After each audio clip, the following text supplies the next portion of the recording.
Los Lakers han completado su primer traspaso después de casi 2 años de inactividad. Ya era hora. Hola a todos, feliz año, soy Álvaro y esto es El Sueño Americano, vuestro podcast NBA. Como decía, Rob Pelinka por fin ha levantado el culo del sofá y ha hecho movimientos para reforzar la plantilla de los Lakers. Y lo ha hecho con el fichaje de Dorian Finney-Smith a cambio de D'Angelo Russell. Un fichaje que además es un regalo de cumpleaños ideal para LeBron James, que recientemente cumplió nada menos que 40 añazos. Y bueno, en este episodio vamos a analizar este traspaso desde todos los ángulos posibles, incluido el impacto deportivo, financiero, en el mercado en su conjunto, y también hablaremos del futuro más inmediato de los Lakers, que seguramente pueden hacer más movimientos entre ahora y el trade deadline. Así que todo esto en 3, 2, 1, empezamos.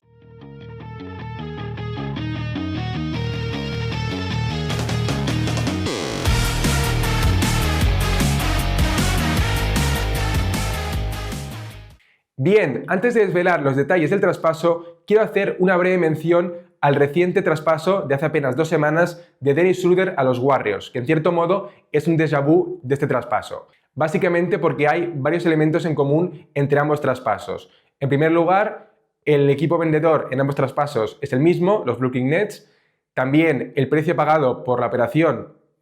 por Dennis Schroeder y por Finney-Smith es muy similar, como veremos a continuación. Y también por el hecho de que los Warriors y los Lakers son dos equipos relevantes en el oeste que no sorprendería a nadie que entrasen en playoffs, pero que a día de hoy, y desde luego antes de los traspasos por Schroeder y Finney-Smith, nadie los consideraba contenders al anillo. Entonces, con estos movimientos, ambos equipos han reforzado ligeramente la plantilla y posiblemente estos traspasos puedan ser la señal de que puede sucederse un traspaso mayor entre ahora y el cierre de mercado de febrero. Así que, bueno, por estos motivos quería hacer esta breve comparativa entre ambos traspasos antes de conocer ya los detalles de esta operación. Aquí los tenéis, básicamente vemos que es un intercambio de 2 hombres por 2 hombres, pero hay 2 grandes protagonistas. En el caso de los Lakers reciben a la joya de la corona, que sería Dorian Finney-Smith, y en el caso de los Nets el protagonista sería D'Angelo Russell, aunque por encima de nombres propios, realmente el principal premio o recompensa para los Nets serían esos 3 picks de segunda ronda, todos ellos procedentes de los Lakers y que son bastante lejanos en el tiempo porque los Nets confían en que dentro de 3 o 4 años los Lakers ya estén de capa caída con un LeBron ya muy envejecido o posiblemente ya retirado y 3/4 partes de lo mismo con Anthony Davis. Así que los Nets están apostando en contra del futuro de los Lakers y los Lakers están apostando por el presente. Y lo hacen incorporando, como decía, a Dorian Finney-Smith.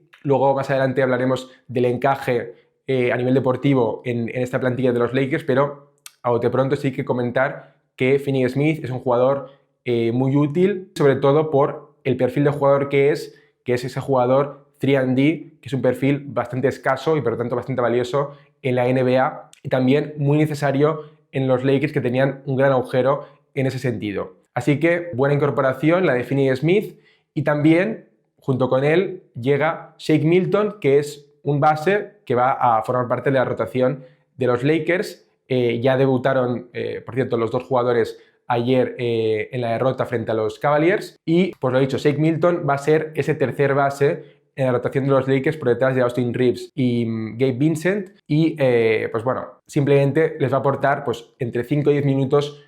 útiles saliendo desde el banquillo, y también cuando haya problemas de lesiones, como por ejemplo Gabe Vincent, no recuerdo si jugó ayer, pero es un jugador que habitualmente acarrea problemas de lesiones. Entonces pues tener esa garantía de que en caso de perder a Gabe Vincent en algunos partidos, tener a Shake Milton que aparezca desde el banquillo y que te aporte algo positivo, es mejor que lo que te estaba dando su contrapartida en el traspaso, que sería Maxwell Lewis, que es un jugador muy joven, que bueno, seguramente los Nets dirán que es un jugador con potencial, pero lo cierto es que a día de hoy no es un jugador de calibre NBA y me atrevería a decir que ni siquiera es calibre G-League. Así que el resumen ejecutivo sería pues esto: los Lakers se llevan al protagonista del traspaso, por eso se llama el traspaso de Finney-Smith, y los Nets acumulan aún más picks con estos 3 picks de segunda ronda ya tienen 16, junto a los 15 picks de primera ronda que también acumulan, o sea, un arsenal importante. Y también luego hablaremos de lo que pueden hacer con D'Angelo Russell de cara al futuro. Y bueno, también quería comentar, viendo aquí pues un poco el precio que han pagado los Lakers por este traspaso, que me parece que no es casualidad que el precio sea tan similar al traspaso de Dennis Schroeder llegando a los Warriors, y seguramente esto ha sido un factor determinante en las negociaciones, porque equipos como los Lakers, que se han interesado por Finney Smith, habrán señalado a ese precio pagado por Dennis Schroeder como más o menos el valor análogo por Finney Smith. Y entonces eso, quiero hablar también de las alternativas que tenían los Nets en estas negociaciones por Finney Smith, porque hemos conocido que algunos equipos como los Memphis Grizzlies se han interesado y han hecho ofertas, y en este caso conocemos la oferta exacta que hicieron los Grizzlies, que fue John Konchar y Luke Kennard básicamente como contratos para que cuadrasen las finanzas, y la gran joya de esa oferta sería un pick de primera ronda de los Grizzlies de este año, de 2025, protegido top 15, según informaba Mike Scotto, o top 17, según comentaba Mark Stein. En cualquier caso, sería un pick que casi con total seguridad sería entregado este verano a los Nets, y que si acabase la temporada hoy mismo, creo que sería el pick número 26, si no me equivoco. Así que, y también comentar que los Grizzlies, a cambio de entregar ese pick de primera ronda, también exigían que los Nets le entregasen un pick de segunda ronda. Y si asumimos que ese pick es el pick de los Nets de este año, de segunda ronda, este pick en estos momentos sería, creo que, el pick número 37. Así que básicamente estamos hablando de que los Nets le estaban ofreciendo a los Grizzlies escalar 11 posiciones en el draft del 37 al 26, y por lo tanto, si te vas a pensarlo, no es una oferta tan atractiva, y por eso han aceptado o han preferido esta oferta de los Lakers. Y más allá de la oferta de los Grizzlies, el hecho de que los Lakers se hayan llevado a Finney Smith por este precio relativamente bajo, para mí es una decepción desde el punto de vista de otros equipos que bien podrían haberse beneficiado de incorporar a un jugador como Finney Smith, y me estoy refiriendo a equipos no solamente los Grizzlies, sino también a los Nuggets o incluso los Sixers. Es decir, equipos que también buscan este perfil de jugador, o equipos que simplemente necesitan ampliar más la profundidad de su banquillo para, primero, sobrellevar mejor la temporada regular, y también para fortalecer su rotación de cara a los playoffs. Así que me parece que es una lástima que ningún otro equipo se haya atrevido a superar la oferta de los Lakers, que considero que es una oferta o un precio no demasiado alto el que han pagado los Lakers. Y también hay que tener en cuenta las alternativas que tenían los Lakers, que claramente estaban buscando este perfil de jugador 3&D, que, como decía antes, es un perfil escaso en general en la NBA, y especialmente en el mercado actual, teniendo en cuenta los jugadores que había disponibles para incorporar mediante un traspaso. Estamos hablando de nombres como Jeremy Grant, Kyle Kuzma, Miles Bridges, y luego ya nos iríamos a jugadores como Batum, tal vez Bruce Brown. En fin, no había grandes alternativas, y de hecho yo considero que claramente el mejor de entre todos estos jugadores es Finney Smith. Bueno, tal vez Jeremy Grant es mejor, pero el problema con Jeremy Grant y con otros jugadores de los que he nombrado es que tienen contratos, por un lado, con salarios muy superiores a los de Finney Smith. Por ejemplo, Jeremy Grant cobra casi el doble, casi 30 millones por temporada, y Finney Smith cobra 15. Y también contratos de larga duración, y siguiendo con el ejemplo, Jeremy Grant creo que le quedan 3 o 4 años de contrato, y esto en el panorama actual financiero, con las nuevas normas del nuevo CBA, es un problema para los equipos, que están más preocupados que nunca por cuidar las finanzas, como luego comentaremos más adelante. Por lo tanto, ante la ausencia de opciones mejores, creo que los Lakers han acertado yendo a por Finney Smith, especialmente, como decía, teniendo en cuenta el bajo precio que han pagado por él. Y bueno, con esto ya pasamos a analizar el impacto deportivo, financiero y en el futuro más inmediato de los Lakers después de este traspaso. En el plano deportivo, como decía, Finney Smith es un jugador que va a encajar muy bien en esta plantilla, que va a ser muy útil tanto en la temporada regular como en los playoffs. Ya no es el Finney Smith de hace 3 o 4 años, porque ya tiene 31 años, pero sigue siendo un defensor competente y el mejor defensor que tienen actualmente los Lakers en el perímetro. Entonces es una incorporación muy importante de ese lado de la cancha. y en el plano ofensivo tiene un rol muy focalizado, muy limitado, pero lo cumple a la perfección porque es un buen tirador exterior. Este año está lanzando seguramente por encima de sus posibilidades, creo que está en un 44% en tiros de 3, pero si nos fijamos en los últimos 5 años, sin contar su porcentaje de acierto en triples es de un 37%, que sigue siendo bastante alto, muy bueno, pero no es la locura del 44% de esta temporada. Entonces, esto básicamente lo que permitirá es, como digo, espaciar la cancha, y esto es especialmente útil en un equipo liderado por LeBron James, que recordemos que en 2021 la fórmula que les llevó a ganar ese anillo en el año de la burbuja fue precisamente esta. LeBron James, acompañado de jugadores de perímetros, a buenos defensores, alas, y en ese momento los nombres propios que cumplían esa función eran KCP y Alex Caruso. Luego cometieron el error de traspasarlos por Westbrook, pero ahora parece que han aprendido de los errores y vuelven a tratar de replicar esa fórmula de éxito, en este caso con Finney-Smith. Y también Finney-Smith les va a ser útil a nivel de versatilidad y equilibrio, porque es un jugador que puede encajar con todo tipo de quintetos, con los titulares, con los suplentes y con quintetos mixtos, porque básicamente Finney-Smith es un jugador que te aporta, no siempre de forma súper visible, porque te aporta muchos intangibles, pero lo más importante es que te resta muy poco. Entonces es un jugador que no necesita ser protagonista en ataque, que no necesita tener el balón en las manos apenas nada. Entonces, por todo esto me parece una incorporación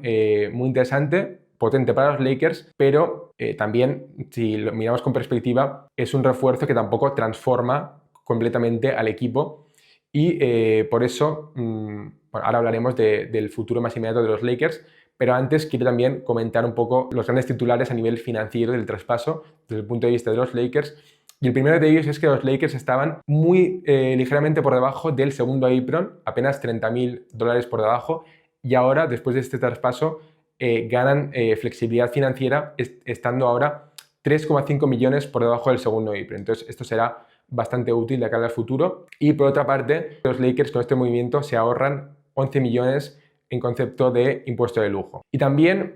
a nivel financiero me parece interesante la situación contractual de Finney-Smith, que puede ser agente libre este verano porque queda este año de contrato y un player option para la temporada 25-26 por 15 millones y pico, ese player option. Entonces este contrato lo que permite es que los Lakers le ofrezcan una extensión que puede ser un win-win para ambas partes, porque por un lado Finney-Smith podría garantizar más dinero a largo plazo. Si por ejemplo los Lakers le ofrecen, pues rechaza el player option para la temporada que viene de 15 millones y pico y te damos 40 millones por 3 temporadas, poco más de 13 millones por temporada. Entonces los Lakers reducirían el salario anual de Finney-Smith a la vez que lo retendrían durante más años pasada esta temporada, y Finney-Smith, pues como digo, ataría más dinero garantizado en total, ¿no? Y bueno, como decía, quiero hablar también del futuro de los Lakers porque, como ya comenté en el traspaso de Dennis Schroeder, que por cierto, si no habéis visto el episodio, os dejo el link en la descripción, pues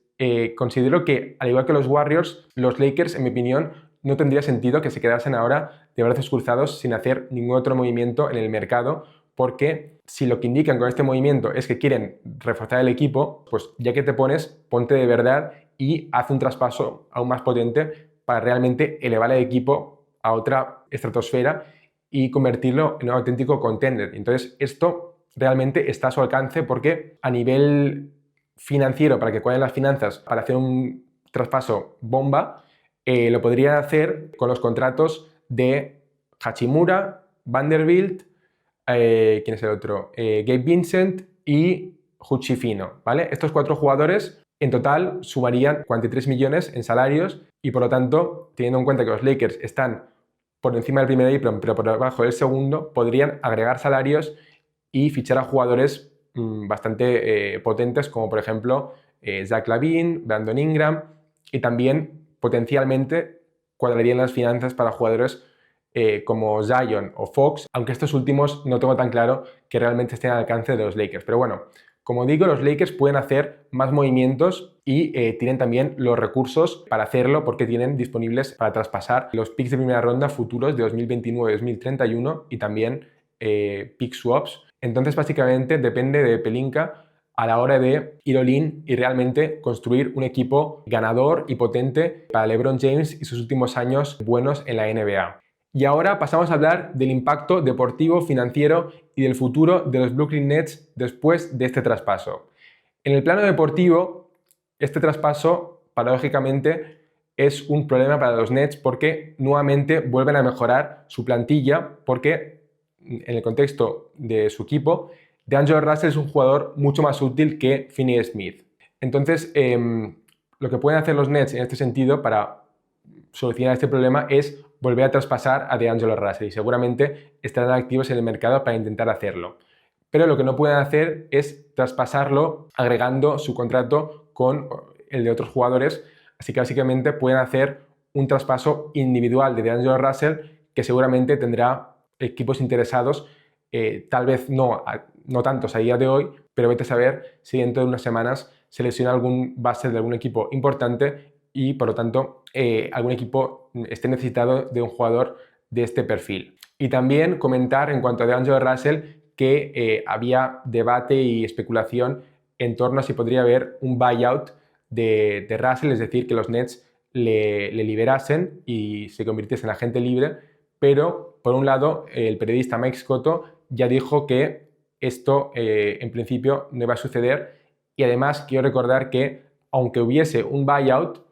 debido al salario de DeAngelo Russell, que es superior al Non-Taxpayer Mid-Level Exception de 12,8 millones, en caso de que fuese agente libre, la mayoría de equipos de élite de la NBA, o sea, equipos contenders, pues no podrían hacerlo porque básicamente las normas lo impiden. Entonces, los aficionados de estos equipos que a lo mejor estaban intrigados por ver si su equipo podía fichar a DeAngelo Russell, pues simplemente quiero decir que mejor descartar esta idea porque no va a suceder. Y bueno, pasamos ya al plano financiero, que al final es lo importante para los Nets, porque más allá de los picks que comentaba de segunda ronda, los Nets han conseguido también abrir y ampliar más espacio salarial para este verano, cuando recordemos que los Nets están proyectados para ser el único equipo con cap space sustancial y antes del traspaso los Nets tenían aproximadamente, pues no sé, 40 y poco millones de espacio salarial y ahora tendrán cerca de los 60 millones. Así que con este enorme cap space pueden hacer muchísimas cosas y la mayoría de gente da por hecho que los Nets van a ir a por jugadores como Jonathan Kuminga porque es un perfil que encaja, ¿no?, con un equipo en reconstrucción, que busca a jugadores jóvenes con mucho potencial, etc. Y por lo tanto, Kuminga, que será un agente libre restringido, pues podría tener sentido a nivel deportivo con los planes de futuro de los Nets. Pero no hay ninguna garantía de que esto realmente suceda, de que los Nets vayan a por Kuminga, porque en primer lugar, recordemos que, como he dicho, Kuminga es un agente libre o será un agente libre restringido. Esto quiere decir que los Nets pueden ofrecerle un contrato por el máximo, pero los Warriors lo pueden igualar. Así que la última palabra la tienen los Warriors y controlan su destino. Y también no lo veo tan claro porque los Nets tendrán otras opciones y entre esas otras opciones yo quiero poner encima de la mesa una opción que me parece bastante interesante y que seguramente mucha gente pues o no habrá pensado o no lo verá como una opción realista, pero me voy a explicar para que se entienda. Y esta opción sería el fichaje de Jimmy Butler. Y bueno, antes de nada quiero aclarar que esto estaría condicionado a que Butler no sea traspasado entre ahora y el cierre de mercado a otro equipo. Estoy hablando de el escenario en el que Jimmy Butler acaba la temporada en Miami y, como él dice, que hará, pues que rechace ese player option que tiene para la temporada 25-26 por creo que son 52 millones de dólares para convertirse en agente libre. Esto es una táctica negociadora que ha utilizado Jimmy Butler amenazando a los Heat con que si no me dais la extensión que os estoy pidiendo por el máximo, lo que haré es convertirme en agente libre y me perderéis a cambio de nada. Entonces, los Heat hasta ahora han considerado que esto es un farol y no se lo han comprado como táctica negociadora, pero yo creo que los Nets podrían ser oportunistas y aprovecharse de esta situación un poco de malestar entre Jimmy Butler, Pat Riley, bueno, en fin, Butler ya ha anunciado que le gustaría ser traspasado entre ahora y el cierre de mercado, pero si Miami no cede, porque, por ejemplo, también recientemente Pat Riley dijo que Jimmy Butler no estaba a la venta o que no lo iban a traspasar, pero bueno, yo no sé si creérmelo, pero bueno, hay ahí mucha tensión, entonces lo que podrían hacer los Nets y Jimmy Butler es pactar una especie de matrimonio de conveniencia, y esto sería con, bueno, si Jimmy Butler rechaza ese player option, es agente libre y entonces podrían pactar el siguiente contrato, que sería un contrato de corta duración, ¿vale? De 2 temporadas, es decir, un 1+1, un año garantizado y un player option en el segundo año, por el máximo, ¿vale? No sé, 50 y pico millones, no sé cuántos son exactamente. Y esto permitiría básicamente que los Nets le tengan un poco como alquiler, ¿vale? O sea, no les interesa en ningún caso Jimmy Butler a nivel deportivo, porque Jimmy Butler empezará la temporada que viene con 36 años y los Nets están pues, en puntos completamente opuestos a nivel de proyecto deportivo, pero lo que podría hacer es, mira, te ponemos en modo Al Horford, Porzingis, es decir, vas a descansar todos back-to-backs, ante cualquier molestia o cualquier cosita que no veamos clara, pues te vamos a dejar descansar y de esta forma, dentro de un año, ¿no? En el mercado de invierno de 2025, te podremos traspasar a otro equipo, a un contender, y de esta forma sacar valor positivo en ese traspaso en el que los Nets podrían recibir algún pick de primera ronda o jugadores jóvenes, etc. Así que bueno, esta es una opción que yo no descartaría ni mucho menos, pero tampoco descarto y de hecho veo bastante probable que Jimmy Butler sea traspasado antes del cierre del mercado. Y si queréis saber cómo está esa situación, que realmente no ha cambiado nada en las últimas semanas, os recomiendo el episodio anterior que hice hablando de este tema. Así que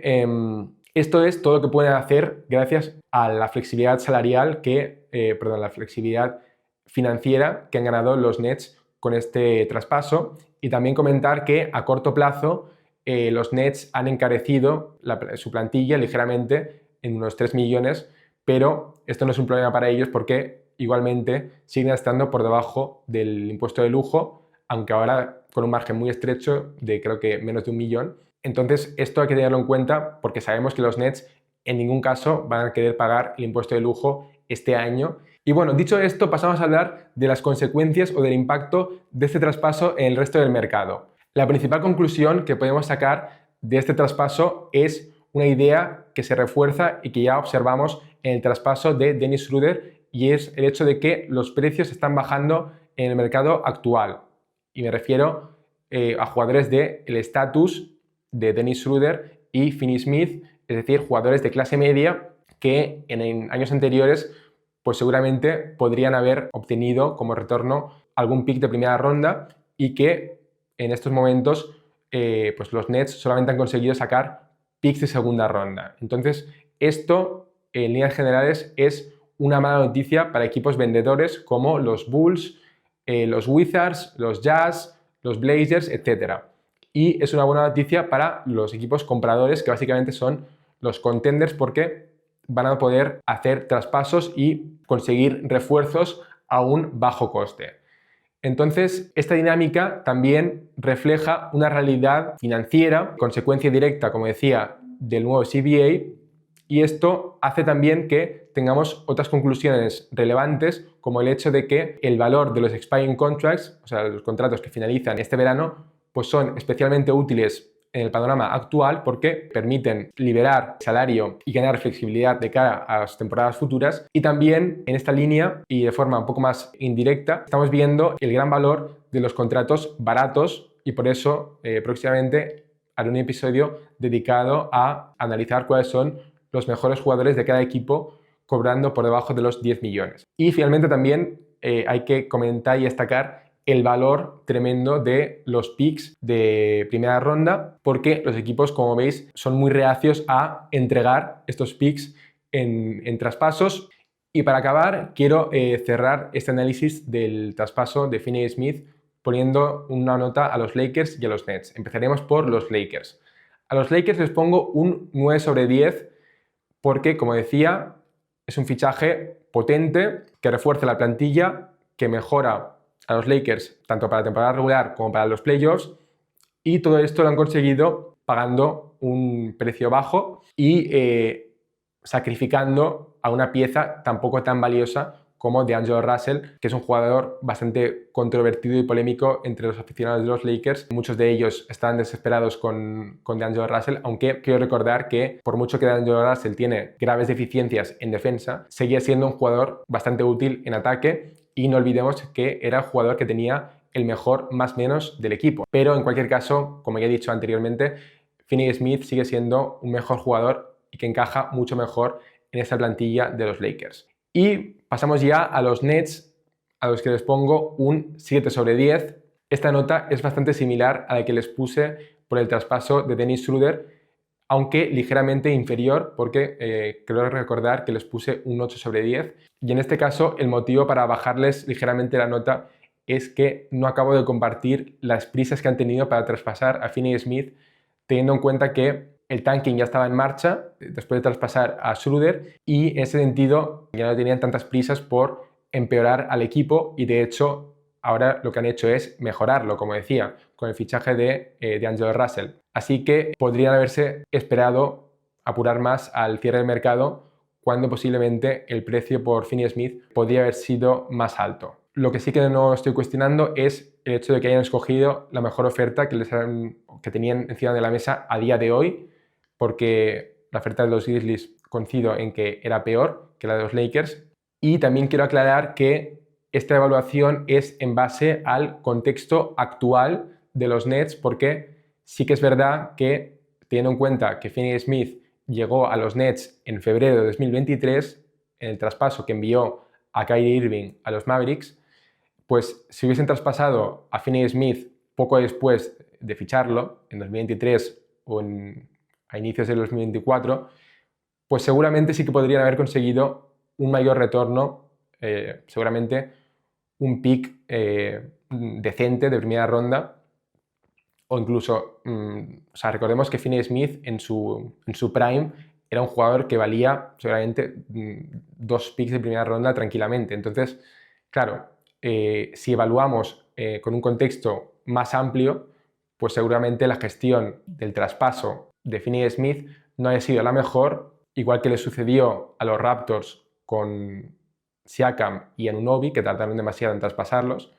pero esto ahora mismo lo estoy ignorando. Estoy pensando solamente en el punto actual en el que se encontraban los Nets y la decisión de traspasar o no a Finney Smith y en qué condiciones. Entonces, en este contexto, creo que se merecen un notable,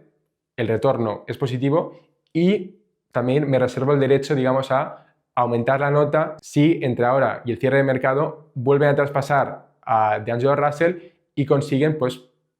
potencialmente más picks de segunda ronda. Pongamos que consiguen 2 picks, entonces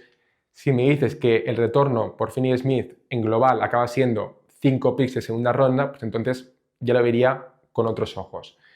Pero bueno, a día de hoy eso, un traspaso positivo, también por el tema de la flexibilidad financiera que he comentado anteriormente, y pues eso, en conjunto un win-win para los Lakers y los Nets, aunque un poquito más para los Lakers. Y nada más, esto sería todo en cuanto al análisis del traspaso. Espero que hayáis disfrutado del episodio y seguiré haciendo más episodios cada vez que haya algún traspaso entre ahora y el cierre de mercado. Así que bueno, lo dicho, gracias por estar ahí y nos vemos en el próximo episodio. Adiós.